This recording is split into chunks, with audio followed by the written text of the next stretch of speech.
You are what I'm looking for. I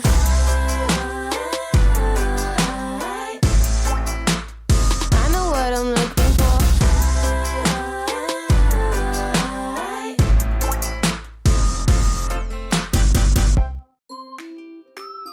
Okay, today's Chop It Up inspired project is to create a gusseted envelope. This envelope can house card bases and envelopes, or you can use it to fit your embellished cards. So it gives you a little bit of room to be able to add those extra embellished cards or a note card set. This project is so quick and simple, and you'll be able to use up some of those 12 by 12 papers. Let's dive into a paper pack and I'll walk you through the steps to create this. I'm flipping through a Hot Buy paper pad from Michaels. This is called Greenery. I picked this up last year, so I'm not sure if this is still available, but it has some beautiful nature tones and really pretty. So I decided to use this green sort of watercolor wash, and I pulled out that sheet. I'm just going to take off the sort of perforated strip at the top. So I'm just going to gently fold that back and forth and then peel away the perforated strip. I'm going to save this strip. I'm going to use that later on. So I'll set that off to the side. And now I'll pull in my Tim Holtz rotary trimmer. And I love this trimmer. It's the best I've ever used. And I'm going to cut this piece down to 10 inches. So I'm going to have a sheet that measures 10 by 12. I'll grab my scoreboard and I'll pop it in my scoreboard across the 10-inch side. I'll start scoring there. And my first score is going to be at 1 inches, and then 1 1/4 inch, and then I'll move over to 8 3/4 inches, and then 9 inches. I'll rotate my paper 1 turn to the left. The left side will be the top closing flap of our envelope, and I'm going to score at 2 5/8 and 2 7/8. And then I'll move down my paper and score at 8 1/4 and 8 1/2. And then that's going to be it for the scoring here. I'll pull my scoreboard out of the way and we're going to make some cuts into this envelope. So you'll notice you have a smaller flap and a larger flap. And the smaller flap is going to be the part that closes the envelope, and the larger flap will be the piece that folds up. So first I'm going to sort of identify the areas that we need to cut away. I'm just using a little pen here so that you can see the score lines just as well, but I wasn't sure when I was recording this. So we want to cut away these 4 corners, and we want to make sure that we take with it all of those score lines. So we're going to cut the entire rectangle piece away on all of the corners and making sure that those score lines go with it.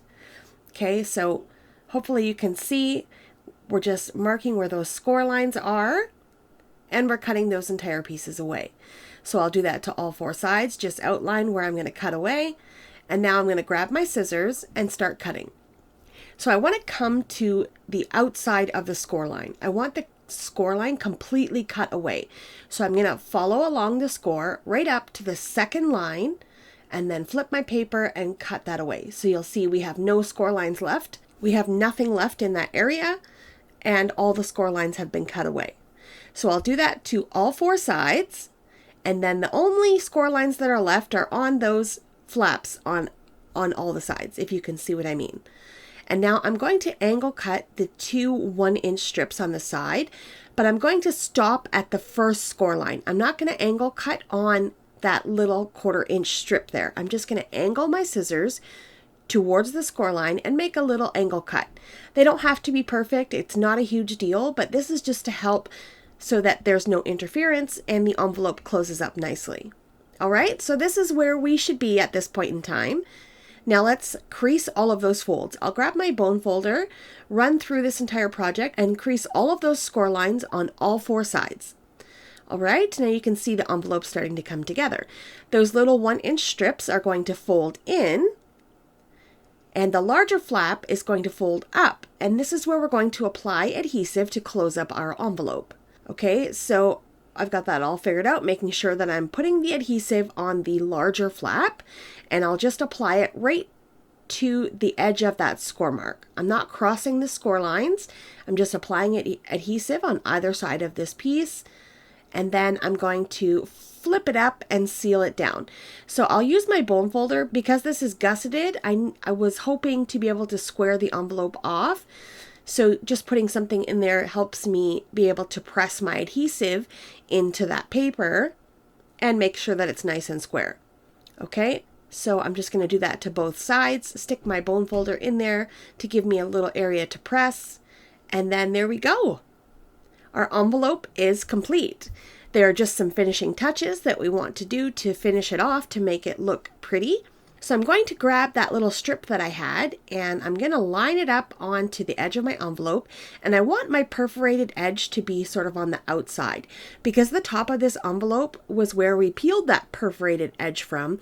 So now both pieces I have glued together here have a little bit of a rigid edge, and I'm going to grab a little sander and fix that. So I'm just going to cut off the excess here, and I'll grab a corner rounder, round the corners of my envelope flap. Looks good. I think corner rounding just sort of finishes it off and makes it look more complete. And then I'll grab a file and I'll just sand those little perforated edges so that they don't look jagged or anything, and it looks nice and clean. So I'll sand that up until it's nice and smooth. And then there we go. Our gusseted envelope is complete. So now you can embellish a really fancy card and be able to tuck it in here with no problem. Or you can do what I'm going to do. I'm going to put 4 A7 card bases and 4 A7 envelopes inside of this little pocket, and it will close up nicely. Beautiful. What a gorgeous little gift. Quick and simple. And now you can use that 12 by 12 paper pad to decorate the cards to make it match the envelope. Really pretty. And you can add a magnet closure or you can add adhesive, whatever you want to do here. The sky's the limit. Just use your creativity to take this project to the next level. So that's going to be it for today's video. I hope that you enjoyed this quick and simple chop it up video creating an A7 gusseted envelope. Thanks so much for taking time out of your day to spend it here with me. I appreciate the support as always. Coming up on screen are some videos I think you may enjoy, along with some other tutorials on how to create envelopes and projects using your 12 by 12 paper. Have a lovely day, and I'll see you in the next one. Bye!